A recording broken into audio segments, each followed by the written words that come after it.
Just like the human body has a lot of limbs, similarly Veda personified called Veda Purusha has also a lot of limbs or parts. These are called Angas. So all the feminists out there, don't worry. Veda is also called Veda Mata or Mother Vedas, so that base is covered. Today in this video we're going to talk about the 6 Angas of the Veda called Vedangas.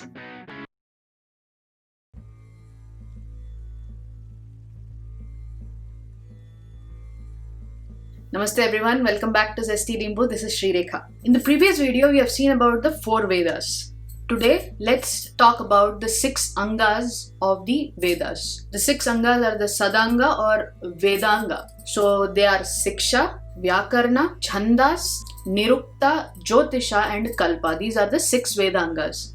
The first one is called Siksha. Siksha is considered as the nose of the Veda Purusha. Siksha deals with phonetics. So nose is not just used for smelling. Nose is also the organ of breathing. So Siksha plays a very important role and it is considered the foremost of all the Vedangas. So phonetics tells us how to pronounce a certain word, how to intone that particular word, and the tonal exactitude of that particular word is very important in Vedic mantras. Unless the Vedic mantras are properly pronounced, the Uchcharana of the Vedic mantras, the consequences that we get out of wrong or mispronunciation of those words is actually contrary to the Vedic mantra.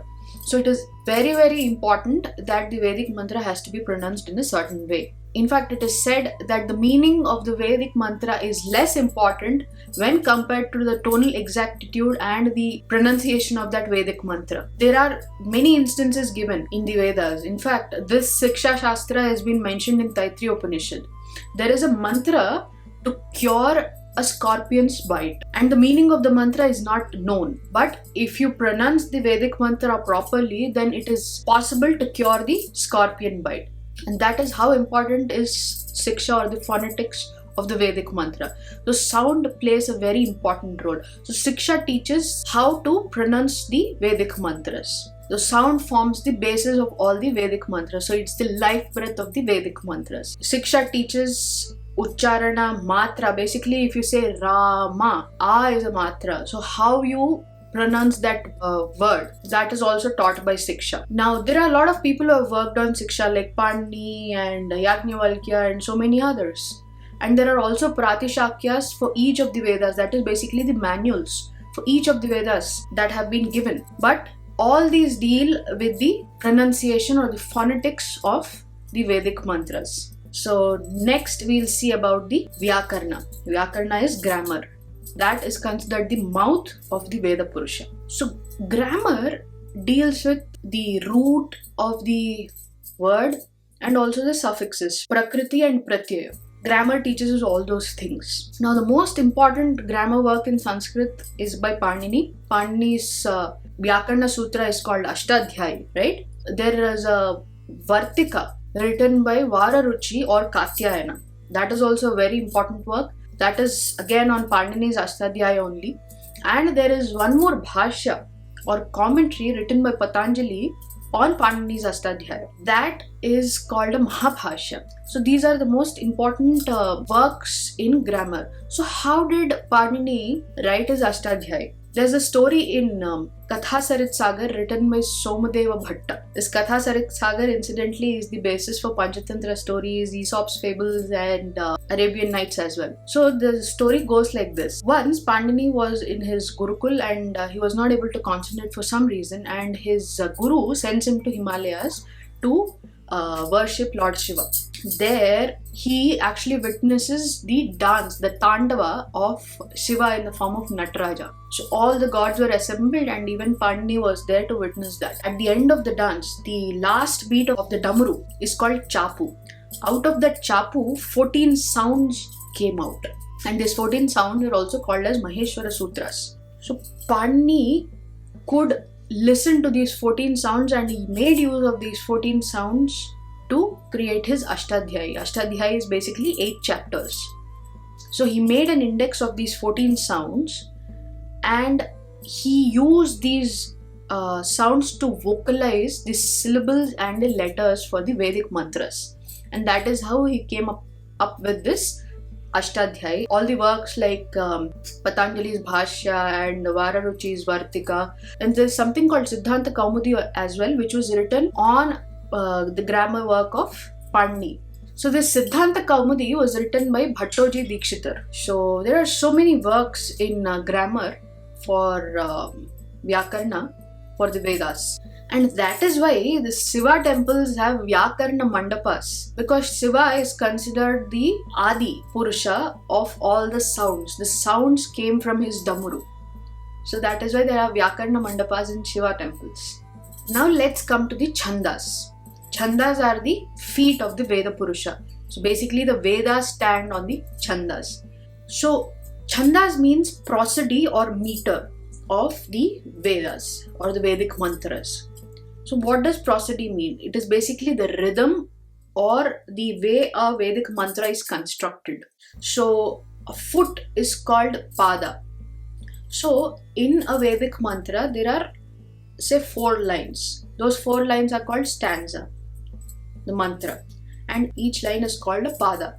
So 1/4 of the Vedic mantra is a pada.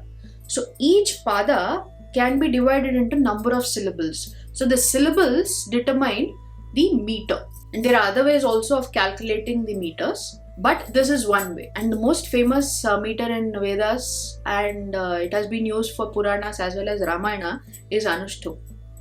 So Anushtup meter has 4 feet, and each feet or each foot has been divided into 8 syllables. So 4 into 8 is 32. So 32 syllables form the Vedic mantra for Anushtup meter.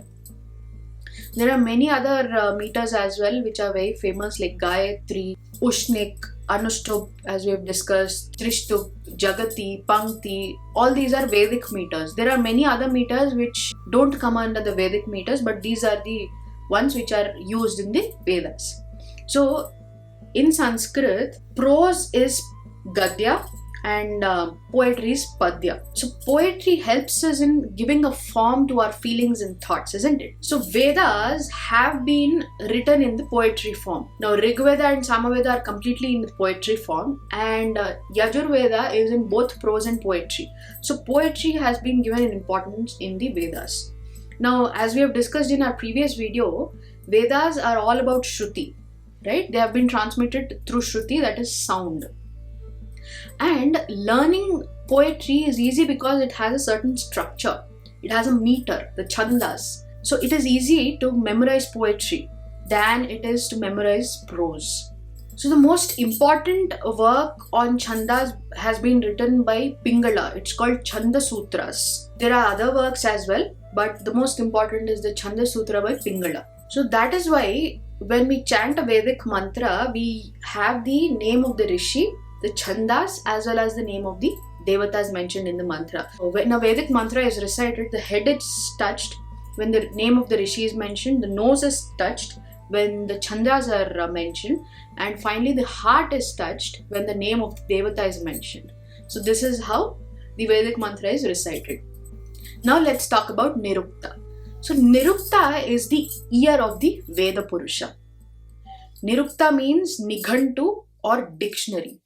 So what does dictionary give us? Dictionary gives us the lexicon and the etymology of a certain word. So we understand the root of where does the word come from. So the root of the word and how and where to use it, right? So similarly, Nirukta is the Nighantu or the dictionary for the Vedas. So the most important work in this field has been done by Yaska, who has written the Yaska Nirukta or the Nighantu. So that is the Sanskrit dictionary. So he has written 5 lists and he has divided them into 3 sections. The first section deals with the words of Vedas under some main ideas. The second section deals with some ambiguous words which are very difficult. And the third section deals with the deities under different regions like earth, sky and heaven. So this is how he divided his Nighantu. So it is considered the ear of the Vedas because when we hear something, when we understand we'll be able to process it properly. And that is why it is the year of the Veda Purusha. The next two, Jyotisha and Kalpa, are actually interrelated. So let's talk about Jyotisha. Jyotisha is the eye of the Veda Purusha. So what is the purpose of the eye?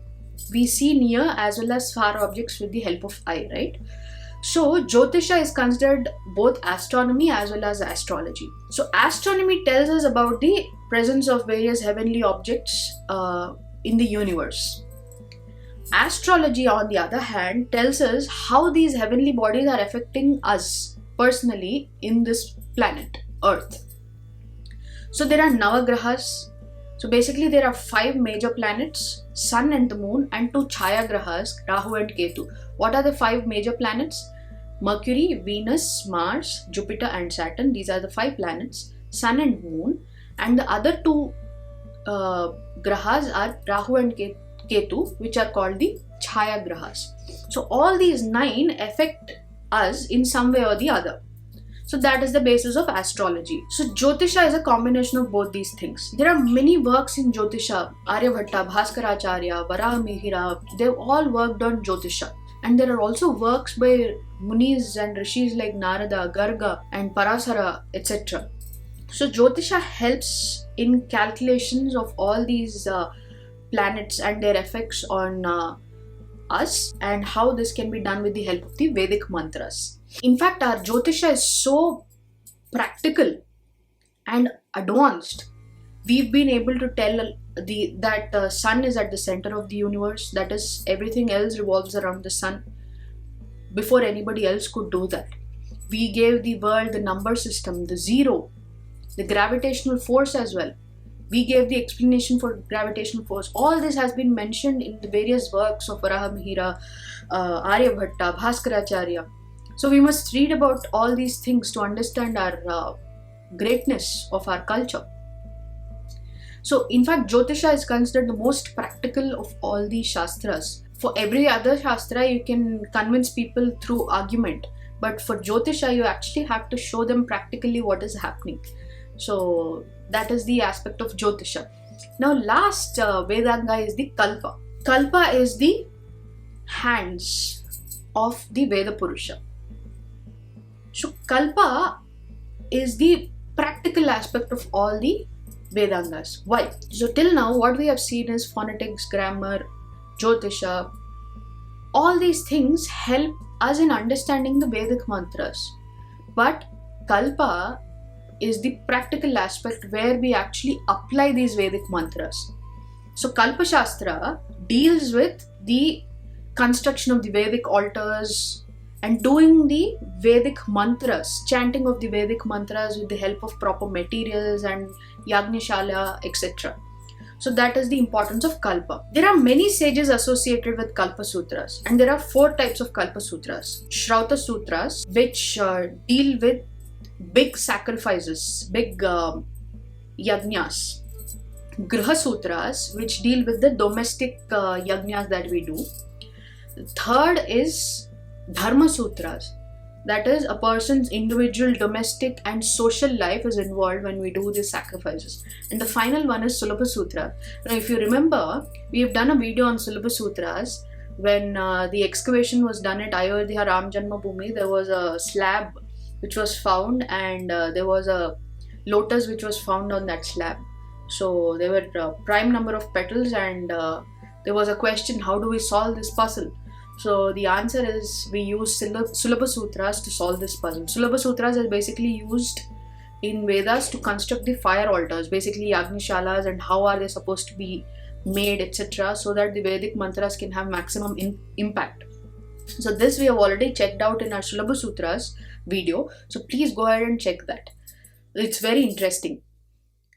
So these are the 6 Vedangas that we have. I'm going to give a document. You can find the document, the link in the description box, so you can have easy reference of all these things that we have discussed. So in the previous video, I've asked you a question about Yajnavalkya Rishi and what are the different types of suktas which are present in Vedas. There was this great response from a person, Heliotrope 1, that is his name. He's given amazing response. You must check out those comments. and I was really happy to see that somebody is actually answering the questions that I'm posing on in each of my videos. So it gives me motivation to ask you more questions.